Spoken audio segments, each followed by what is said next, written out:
प्रणाम नमस्कार भाई लोग। तो आ गल बनी सब फिर एगो हल्का कॉमेडी लेके हमनी के, ठीक बा। तो एगो लड़का बोला तलक कि हिंदी में बोला लोगिन तू लोगिन जौन भी बात बोले के बताओ, लेकिन हमनी के भोजपुरी से स्टार्ट करते सन। अगर के हिंदी में जाने के बावे तो कमेंट में बताएम लोगिन। आ जौन वीडियो हमनी का डालल बा तेरे मेरे डरमिया सॉन्ग खेसारी लाल के नायका गाना वाला, ओकरा बहुत बढ़िया लोग सपोर्ट दिले बानी लोगिन, और ज्यादा सपोर्ट दी लोगिन। आ फिर अभी एगो डालल हो गए वीडियो सवेरे 7 बजे, बस कर पगली रहे दे ते पर तनी सपोर्ट तनी और दिखाई लोगिन कौन गाना कौना के पीछे करता, ठीक बा। तो अभी हमनी के एगो कॉमेडी शूट होता है। यहाँ के बानी प्रिंस सम्राट, यहाँ के खुद के एगो यूट्यूब चैनल बा।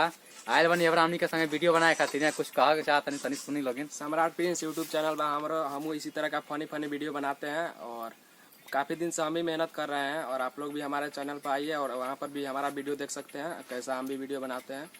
तो आप लोग सपोर्ट कीजिए मेरे चैनल। इनका वीडियो का लिंक हम डिस्क्रिप्शन में दे देंगे, जाकर देखिएगा। ये भी बहुत बिजोर वीडियो बनाते हैं, बहुत काफ़ी मेहनत करते हैं।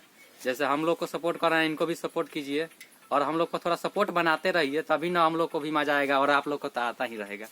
ठीक है, तो मिलते हैं।